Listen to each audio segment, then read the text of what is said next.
warahmatullahi wabarakatuh. Hello, good morning, friends. I'm Febby as the first speaker, and my friend Nurul Aenni as the second speaker will be explain about the sexist and gossip language. And the first material will be delivered by me about definition of gossip language. Early adolescence is a common occurrence. It happens on a frequent basis through good information gathering. Gossip is a personal conversation on social topic, and information exchange, truthful or deceptive, can benefit sender. The gossip is included the construct as employed by researchers, although it is insufficient to include it. It will be easier to put the research methodologies used to analyze gossip into context. Circumstance and function of gossip are defined. And the definition, according to the other researcher, gossip is a widespread speech activity. However, sociolinguists have made few attempts to investigate the nature or organization. Any informal chat about someone who is not present, including rumor defamation, or just the exchange of the knowledge, is referred to as gossip.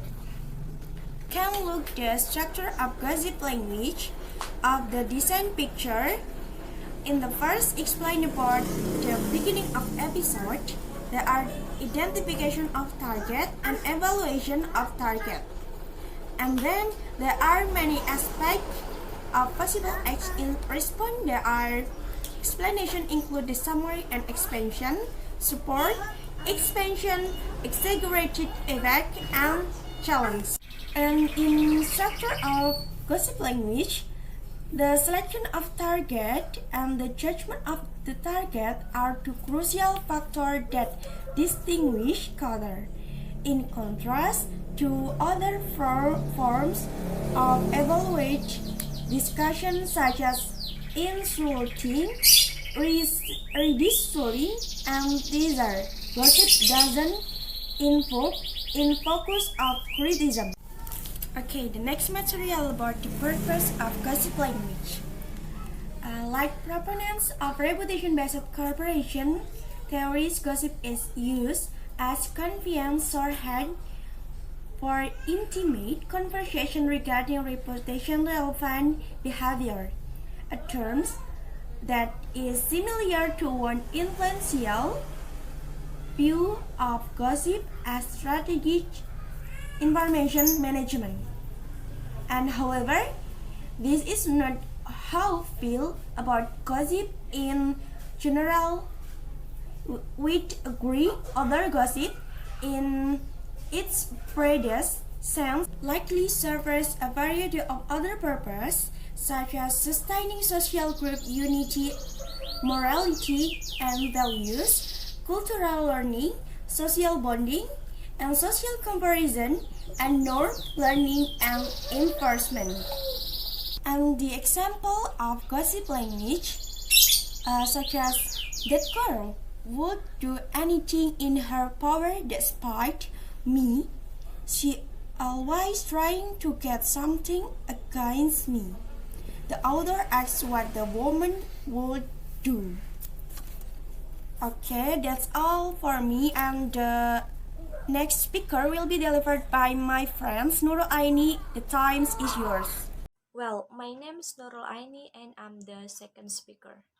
In this section, I will elucidate the sexist language as the next material from our presentation.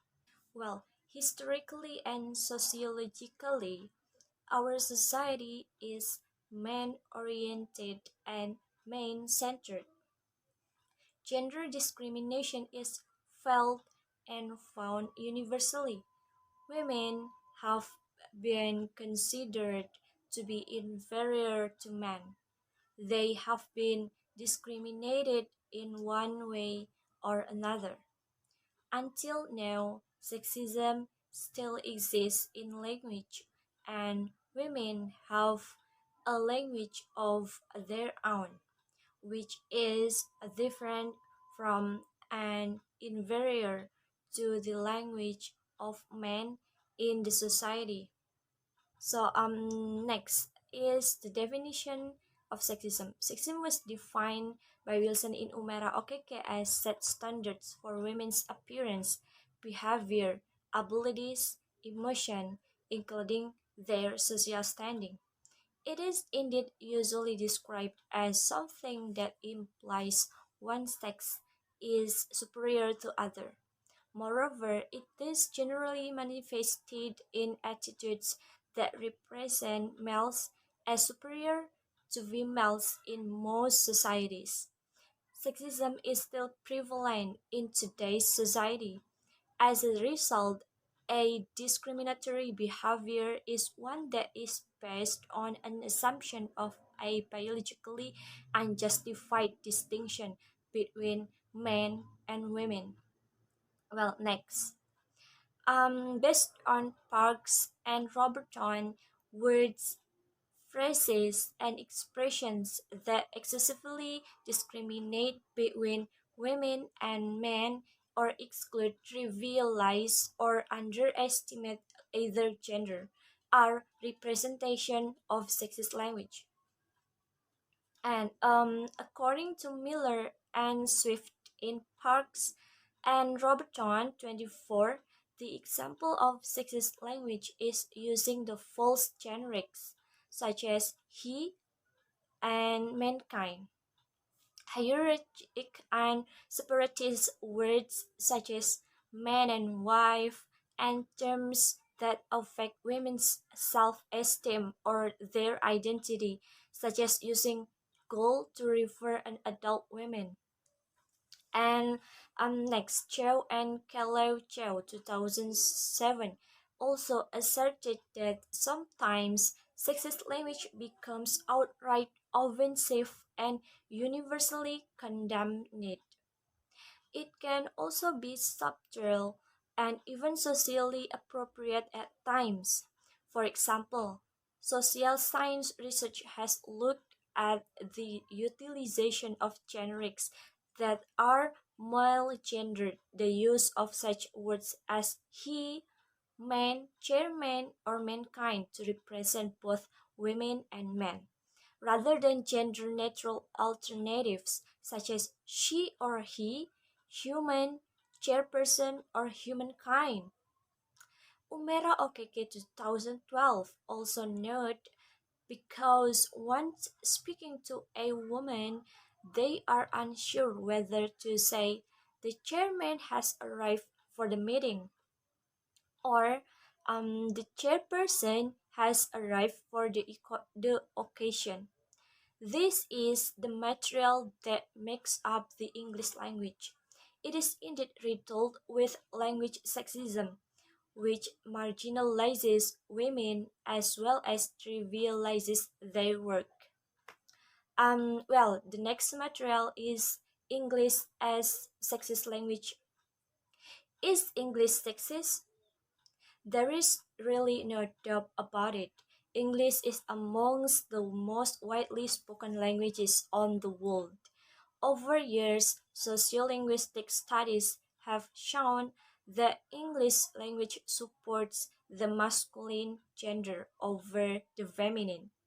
Umera Okeke 2012 mentioned that acculturation has given us many products, including sexism in English language. In fact, women are discriminated against not only in terms of language, but also in other contexts, in other areas, and many areas. Back through the history, we discovered that women did not receive the same advantages as a man. For example, in elections, only men are allowed to vote. Women have been treated as if they were property, and that is a form of discrimination against them. The issue of sexism in English extends even beyond issues of vocabulary. Sexism is integrated into the structure of the language, as well as the definition that each of us attempts to describe ideas about language. Then, next, throughout it all, sociolinguists aimed to investigate whether English has become a sexist language. The findings revealed that there is confirmation that English is sexist. Based on three facts, Goddard and Patterson in Umera OKK 2012 determined to refer to the English language as gender language. It is the firstly, it is a language that is made up of sex exclusively vocabulary, hang for men, chick for women. When talking to a man or women, the language includes linguistic elements for the second that remains the same but change in meaning, such as tramp. Tramp is defined as a person or with no home or job who wanders from place to place, or a woman considered to be sexually immoral. For example, the first sentence, he is tramp, which means he is a person with no home or job who wanders from place to place, and or a drifter. And the second one is she is a tramp. She is a woman considered to be sexually immoral, especially a prostitute. Then last, it was a language that contains a common sense of how men and women are supposed to act and what characteristic that they are supposed to have. So that's all I have, and thank you for your nice attention, and I apologize for any mistake occurred. In conclusion, the gossip and sexist language is obviously different. The differences between them are firstly, gossip refers to any informal chat about someone who is not present, including rumor, defamation, or just the exchange of knowledge. Define gossip in our study as evaluative conversation about someone who is not present. Based on previous section, this paper mentioned that gossip language has its own structures, as in the beginning of episode and possible acts in response. Furthermore, gossip aimed to use as a convenient shorthand for intimate conversation regarding reputation relevant behavior, or gossip as strategic information management. On the other hand, sexist language defined as words, phrases, and expressions that excessively discriminate between women and men or exclude, trivialize, or underestimate either gender. It becomes especially common in contexts which describe the work. All doctors are men, all nurses are women, all coaches are men, and all teachers are women. Supposedly, some people do it a step further and try to harm others emotionally through making sexist comments. Rather than just repeating sexist language, repeating sexist behavior and phrases that we all have developed with. Therefore, it is clear that gossip and sexist language has different meaning, even their own purposes. So, thank you for your nice attention, and thanks for watching.